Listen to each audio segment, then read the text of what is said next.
ఆచి chicken masala. CM Revanth Reddy అన్ని పార్టీల ఎంపీలతో సమావేశం కానున్నారు. ఈ నెల 20 నుంచి పార్లమెంటు వర్షాకాల సమావేశాలు ప్రారంభం కానున్న నేపథ్యంలో ఈ మీటింగ్ కు ప్రాధాన్యం సంతరించుకుంది. కాంగ్రెస్ లోక్సభ, రాజ్యసభ సభ్యులతో పాటు బీజేపీ, ఎంఐఎం లోక్సభ సభ్యులను, బీఆర్ఎస్ రాజ్యసభ సభ్యులను మీటింగ్ కు ఆహ్వానించారు. ఇక భేటీలో వివిధ ప్రాజెక్టులు, కార్యక్రమాలకు సంబంధించి రాష్ట్రానికి రావాల్సిన పెండింగ్ నిధుల వివరాలను ఎంపీలకు అందిస్తారు. నిధుల సాధనకు కార్యాచరణపై చర్చిస్తారు. ఇక ఈ సమావేశం అనంతరం భట్టి నివాసంలో కాంగ్రెస్ ఎంపీలతో రేవంత్, భట్టి ప్రత్యేకంగా డిన్నర్ భేటీ నిర్వహించనున్నారని తెలుస్తోంది.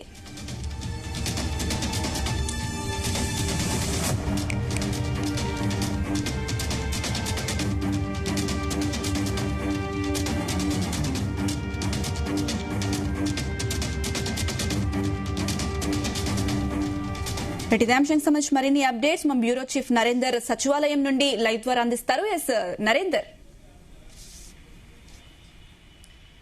ఎస్ అనుష, కేంద్ర ప్రభుత్వం నుంచి వివిధ పథకాల కోసం రావాల్సినటువంటి నిధులు, అదేవిధంగా కొత్త ప్రాజెక్టుల కోసం ఒత్తిడి చేసేందుకు మొత్తం తెలంగాణకు సంబంధించినటువంటి ఎంపీలంతా ఒత్తిడి చేయాలనేటువంటి ఆలోచనతో ఈరోజు ఒక అఖిలపక్ష సమావేశం అయితే ఏర్పాటు చేయడం జరిగింది. రాష్ట్ర ప్రభుత్వం తరఫున భట్టి విక్రమార్క ప్రజాభవన్లో ఈ కార్యక్రమాన్ని తీసుకున్నారు. రేవంత్ రెడ్డి ఈ కార్యక్రమానికి ముఖ్య అతిథిగా హాజరవుతున్నారు. దీనికి సంబంధించి రాష్ట్రానికి సంబంధించినటువంటి 17 మంది లోక్సభ సభ్యులు ఉంటారు.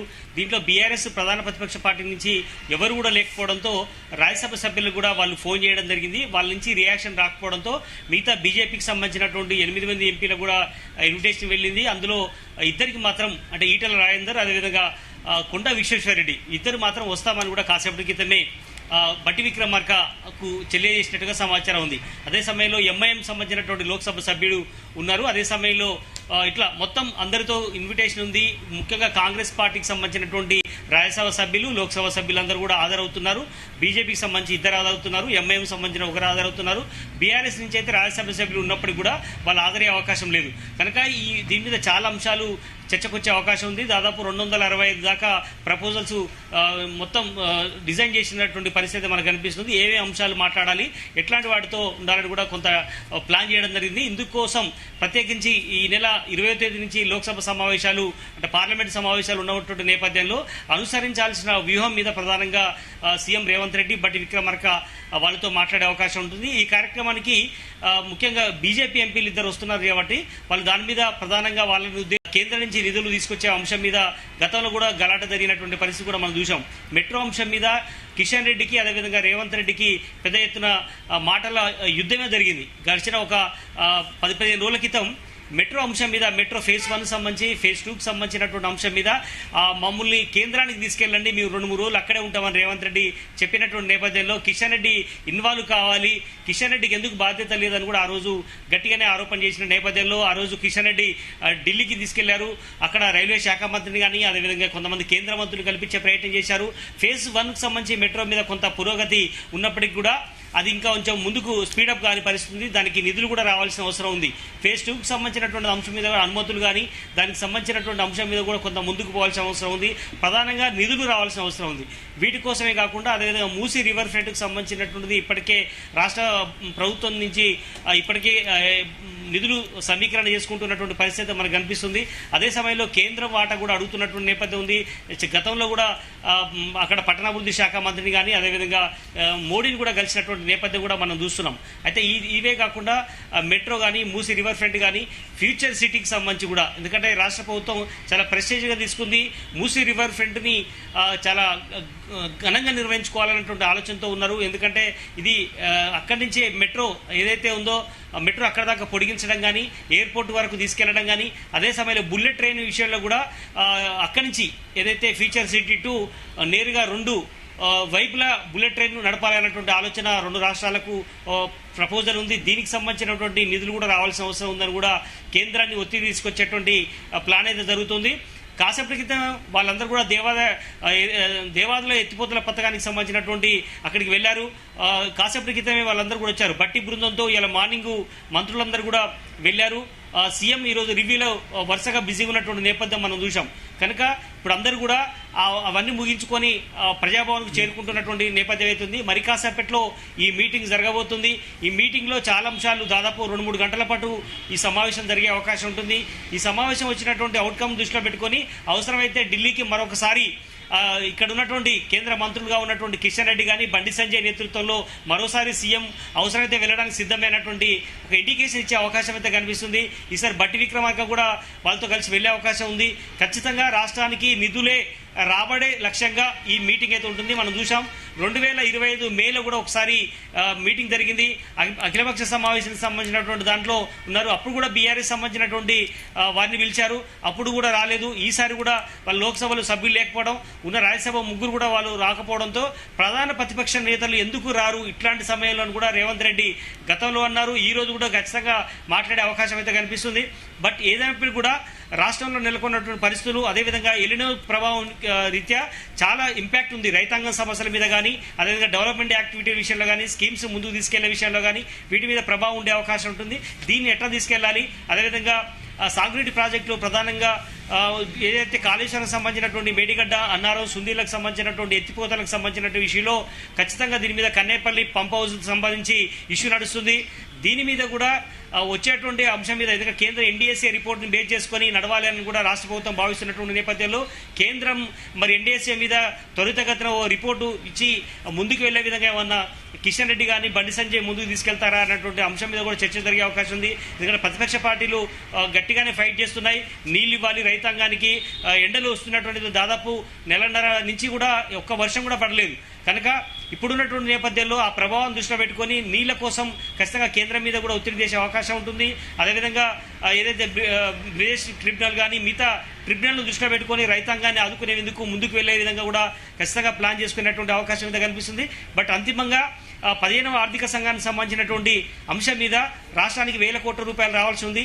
అదే సమయంలో ట్యాక్స్ రూపకంగా మనం చూస్తున్నాం హైదరాబాద్ అంటే తెలంగాణలో హైదరాబాదు గుండెకాయగా ఉంది. ఇక్కడి నుంచే పెద్ద ఎత్తున జీఎస్టీ వసూలు అవుతుంది. అదేవిధంగా వివిధ పన్నులు వసూలు అవుతున్నాయి తెలంగాణ నుంచి.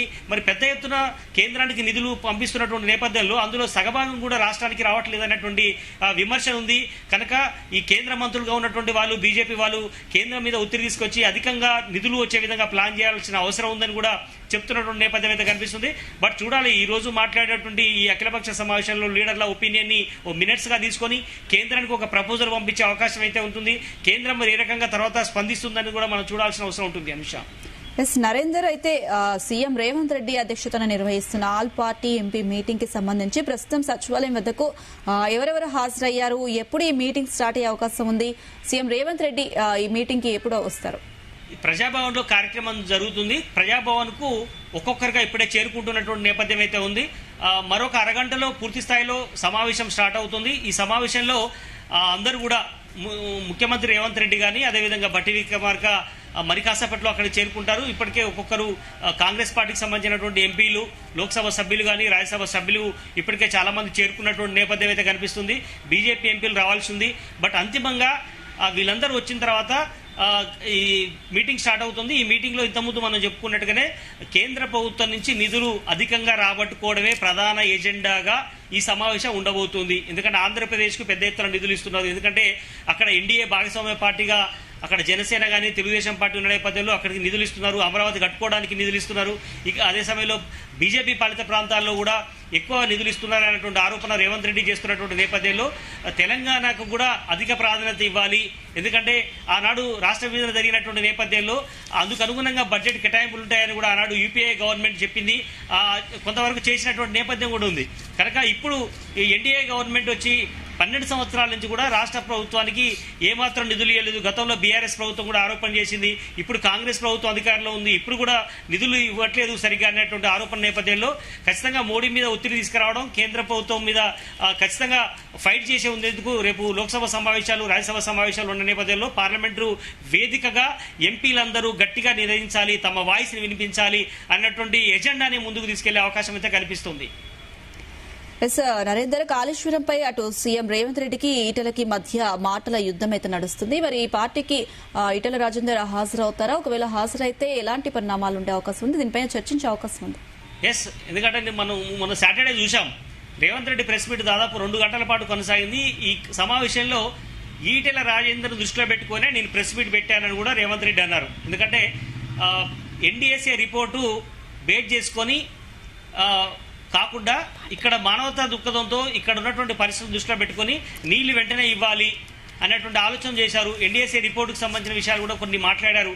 కనుక దాన్ని తప్పుపడుతూ రేవంత్ రెడ్డి ఘాటుగానే స్పందించాడు ఈటెల రాజేందర్ మీద. కనుక ఆ నేపథ్యంలో ఇప్పుడు 1-to-1 ఫేస్ టు ఫేస్ కలవబోతున్నటువంటి నేపథ్యంలో ఆ అంశం కూడా ప్రస్తావనకు వచ్చే అవకాశం ఉంటుంది. కాళేశ్వరం నీళ్లకు సంబంధించిన విషయం మీద ఏకాంతంగా కూడా మరి లోపల ప్రజాభవన్లో ఇద్దరు కలుసుకొని మాట్లాడతారా, లేదా అందరితో కలిసి మాట్లాడిన తర్వాత తిరిగి రిటర్న్ వస్తాడన్నది చూడాల్సిన అవసరం ఉంది. బట్ ఏదైనా కూడా ఇది చాలా ఇంపార్టెంట్ సబ్జెక్ట్ గా ఉంది. రాష్ట్ర రైతాంగానికి సాగునీటికి చాలా ఇంపార్టెంట్ రోల్ కాబట్టి కాళేశ్వరం సబ్జెక్ట్ కూడా ఇందులో వస్తుంది. ఎన్డీఎస్ఏ రిపోర్ట్ని బేస్ చేసుకొని మేము ముందుకెళ్తామని ఈ ప్రభుత్వం చెప్తున్నటువంటి నేపథ్యంలో మరి ఈటెల రాజేందర్ చేసినటువంటి వ్యాఖ్యలు కావచ్చు, దాన్ని తప్పుపడుతూ ఈ రాష్ట్ర ప్రభుత్వం తీసుకున్నటువంటి వ్యాఖ్యల నేపథ్యంలో ఖచ్చితంగా ఎట్లాంటి వైఖరితో ముందుకు వెళ్తారని చూడాల్సిన అవసరం ఉంది. అది బీజేపీ వాయిసా లేదా ఈటెల రాజేందర్ వ్యక్తిగత అభిప్రాయాన్ని చూడాల్సిన అవసరం ఉందని కూడా కాంగ్రెస్ పార్టీకి సంబంధించినటువంటి నేతలు చెప్తున్నటువంటి నేపథ్యం అయితే ఉంది. బట్ అంతిమంగా ఈ రోజు జరిగేటువంటి ఎజెండాలో ఇది కూడా ఖచ్చితంగా చేర్చే అవకాశం ఉంది. ఈటెల రాజేందర్తో కూడా అక్కడ నేరుగా మాట్లాడే అవకాశం ఉంటుంది. Anusha. Right Narender, thank you.